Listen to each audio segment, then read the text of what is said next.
And how long would these things stay up there for? So, from my experience, from our experience, and again, we weren't studying these, but they were always out there. They were out Always. there when we took off. We'd see them, and then we go to land, they would still be out there Like every day? every day, Every day. every day.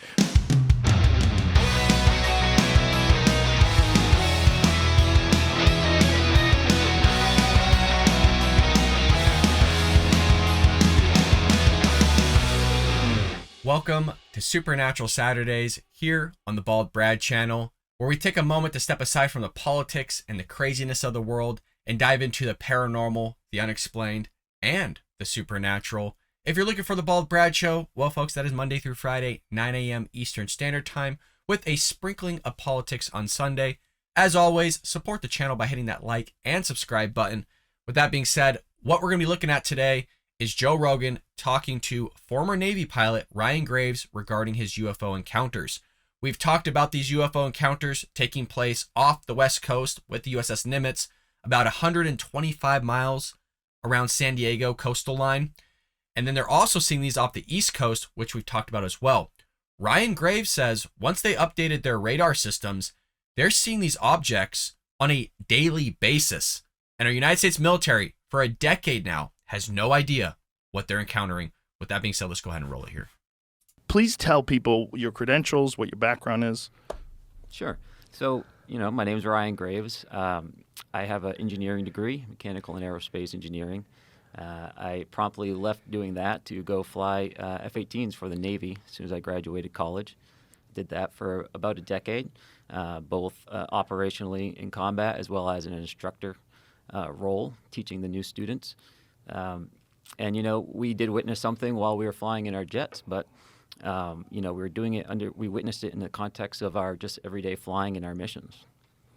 And I just love that they start off by giving his credentials, just so we see that the guy's obviously not an idiot, and our military entrusted this guy to fly multi-million-dollar jets that take, $30,000 an hour to fly.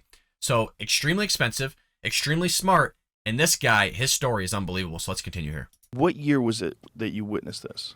So we started seeing these in 2014 was the earliest that I know. 2013, late 2013, early 2014. And could you describe what was the very first experience? Yeah, so for me personally, the experience was simply just flying out to the area like I would any other day. And instead of seeing an empty airspace with just my wing person or another squadron doing something in a different block, there were all of a sudden a lot of different radar contacts, which is immediately a problem because, we could be hitting one of those or someone working in our area. And this was happening because we upgraded our radar the best we could tell. We were in a earlier radar called the APG-73, and we had come back from deployment. We entered a maintenance phase, it's called. We kind of do a little bit less flying, upgrade the jets if we need to, do any long-lasting maintenance, and we upgraded to the APG-79, which was a much better radar. And what is the difference in the capabilities of the upgraded radar system versus the original system? Mm-hmm. So, kind of practically speaking, it's like going from an analog TV essentially to like an OLED. It's, a digital modern tool compared to more of like an analog classical radar that has more limited range and has less ability to track multiple targets and things of that nature. So just generally speaking, we would expect to see, more objects if there were any out there or smaller objects, but there shouldn't have been any objects out there. And so how far offshore are you when this is all going down? Our working areas start about 10 miles off the coast, and then it goes out, 100 or 250 miles or so, though we don't usually use those far eastern areas. But we would only see them over the water. So they would really only be in our working areas, maybe slightly, in between the working area and land, but never over the land. Sometimes over the bays that are in the area that are quite large. But never just kind of zooming west over land or anything like that. And is this restricted airspace? It's not. So that's a tricky question. For us operating in a military operating area, it is not restricted in the sense that you have to be, there's only one person allowed in there. You could have these little Cessnas kind of bumbling in there, but they would get called out pretty quick, both from the kind of air traffic control agency that's working out there, as well as the F-18s and the other aircraft that may be working out there. But in a broader sense, when we look at it in relation to our air defense identification zone, which is essentially a band of airspace that surrounds our entire country, if your flight path originates out over the water outside of that ADIS and you proceed into that ADIS, into our controlled airspace, then you do have to essentially have permission to enter that airspace. It's not a restricted airspace like a traditional bombing range, but it is protected airspace. It's our coastal air. So you have this upgraded radar system, and what are you detecting? So on the radar, really what we can learn from that is essentially the kinematics of the object. So where is it essentially, and what direction is it going, how fast is it going, things of that nature. We can't necessarily make out the shape or things of that nature. So it's a representation. It's like a block on our screen to show that information.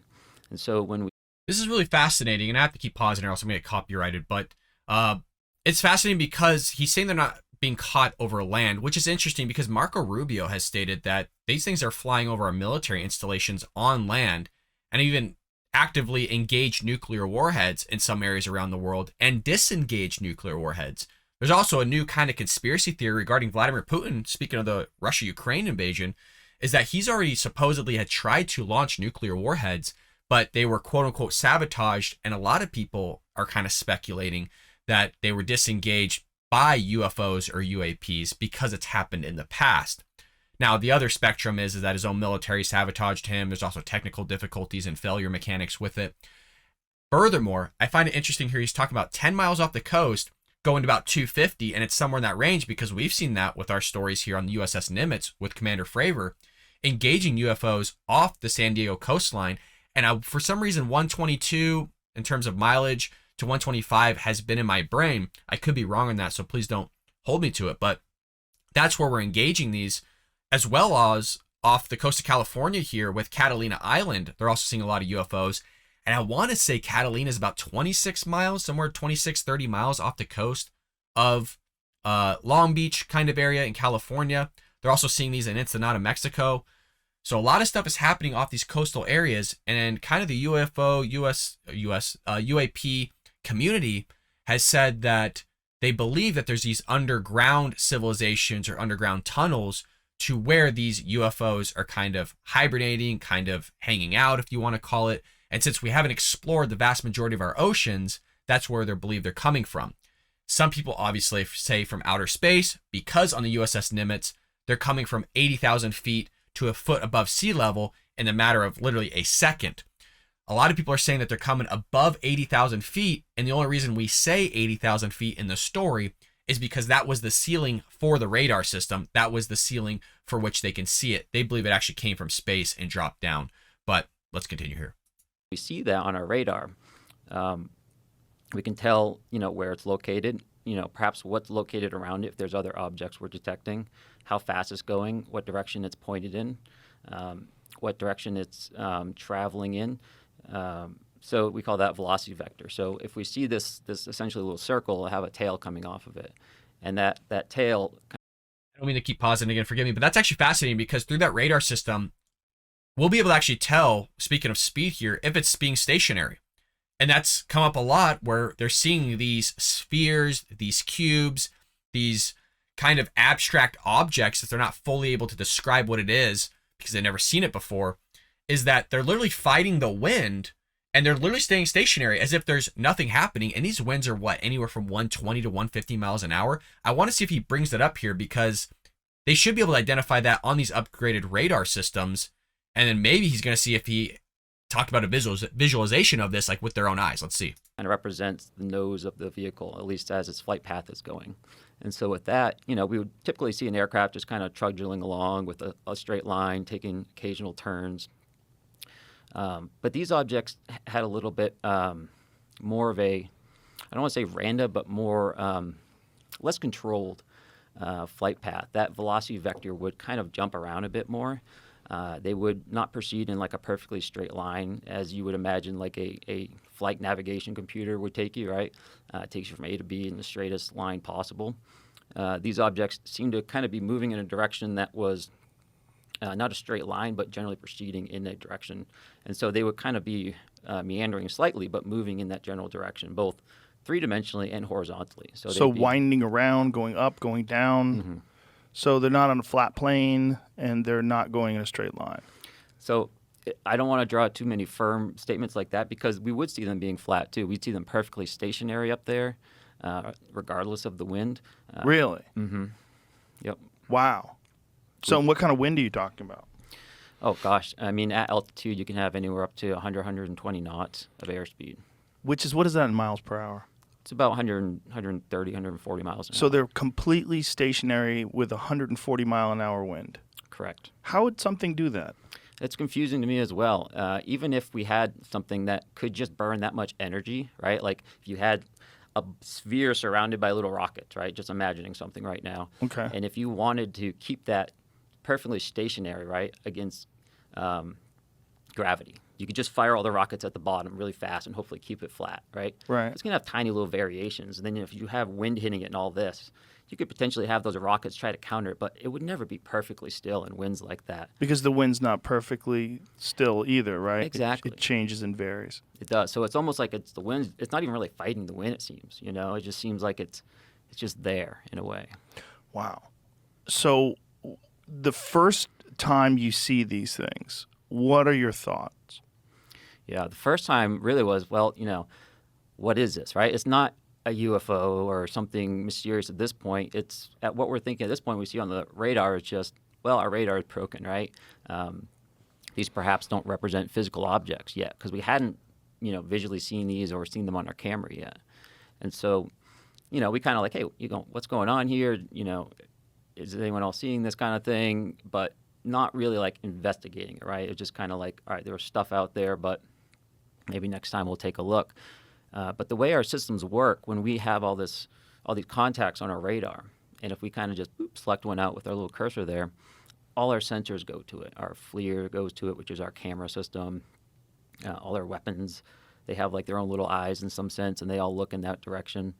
And so eventually, you know, someone had one of these selected and flew close enough so that as they look at their FLIR system, their camera, they could see something that was at the spot represented on the radar, right? So there was something there. So they were seeing it visually with their own eyes? Not at this point, just on the FLIR system. The FLIR system. And so it's a regular camera and also an infrared camera. And so typically we'll roll around in infrared just because it returns a better image, typically. So yeah, you know, it didn't look like an object they were seeing on the FLIR. It just looked like a source of IR energy in a sense, almost as if someone was shining a flashlight.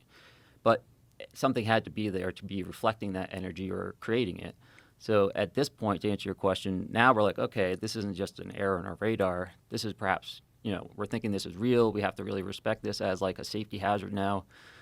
Even if it's just a small, you know, however small ribbon of tinfoil, right? Like that suck down the engine can still take out an aircraft, right? So we have to be very respectful of that.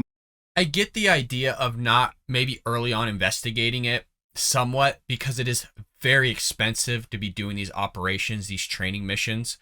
And it could be just an error in the radar system, but it's still something you'd want to go out and investigate it, because if it's an error in the radar system, then you want to investigate it to make sure it actually is an error in the radar system. If it's not an error in the radar system, and through that investigation you find out that these are actually objects out there, you would probably want to figure out what these objects are.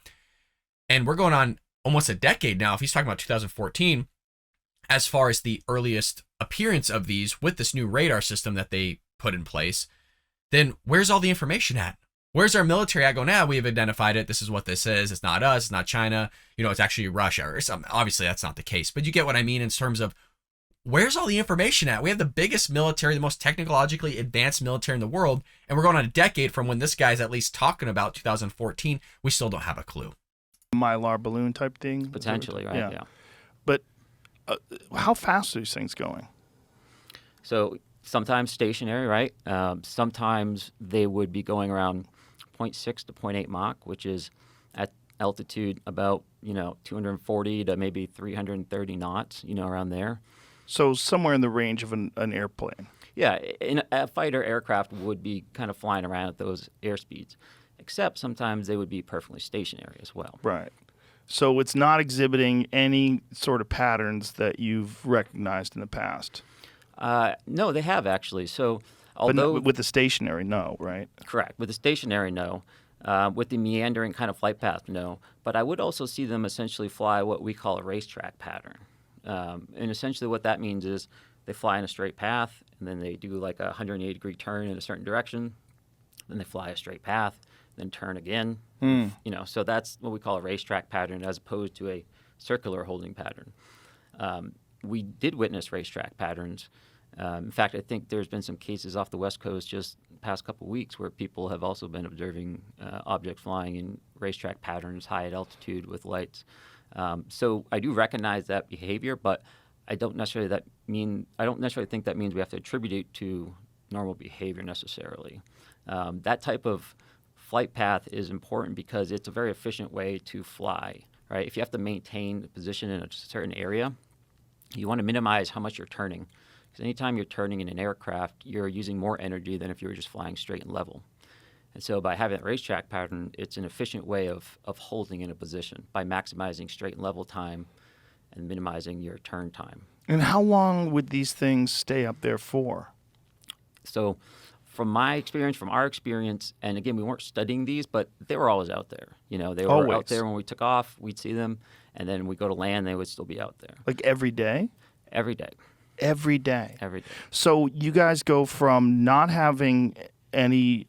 That's such a remarkable statement because from my understanding, before it was way back in the past, right? Oh, well, we're seeing these maybe once a year. We don't know what they are. You're just a lunatic. You're just crazy.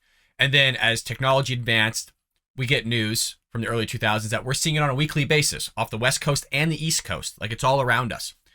Now it's coming out with even more advanced technology that we're seeing these not just on radar, but visually with our own eyes on a daily basis. They're out there. And again, I know I'm emphasizing this and I'm repeating myself. We have no idea what these are. So there's a few options. It is China, Russia, which I don't believe it is, or it's our own technology, which is possible. I don't think it is. Could it be an advanced AI system from a extraterrestrial planet or something out there in space? Possibility. Could it be something advanced that's already living here at home in the oceans, which is one of the main theories? Absolutely. Could it be ET? Sure. But again, I don't have any evidence to make that. I'm getting third-party information off a bunch of other people that have encountered these things. I want to know what you guys think in the comments below regarding what it is. Do you think it's AI? Do you think it's ET? Do you think it's America? Let me know. Idea that these things are out there to an upgraded radar system to seeing them every day. Yep. What is the thought? Like, how are you feeling when these, like, is there an evolution of the thought pattern of how you're addressing these things and thinking about them? Initially, you're thinking they're errors. When do you start getting a thought that, like, what the fuck is this thing? Yeah. So that happened when we visually saw one. And the first time we visually saw one, the object was directly at what we call the entry point of the area. So, that box that I told you about in the sky that starts 10 miles off the coast, there's a particular GPS, location and altitude where incoming traffic will fly in and outbound traffic will fly in the exact same spot, but will fly out 1,000 feet lower. There were two aircraft from my squadron, VFA 11, and they flew, took off as a flight of two. That means they're essentially flying in a formation like this. And as they hit the area, one of these objects went right between the aircraft. The lead air crew saw the object. The Dash 2 aircraft crew did not, which is not surprising because they're usually, you're very focused on flying formation. You're just staring right at that aircraft. The lead really has actual leeway to look around. So he saw it, and, he immediately came back. I have to assume he didn't have it on his radar because he wouldn't have flown through this object at the entrance point. He turned around, flew back, landed, and I was in the ready room when he come back, and he had all his gear on, which typically is not a good thing because you want to get that stuff off as fast as possible. So usually means there's a problem of some nature, and he was just sitting there saying, "Hey, I almost hit one of those damn things." And we all knew what he was referring to, even though we didn't necessarily have a name for it, just because we were seeing these so much. And he described it. He described it just as a black or dark gray cube, and that cube was inside of a clear, translucent sphere. And essentially, the apex or the corners of that cube, best he could tell, were touching that inside of that sphere.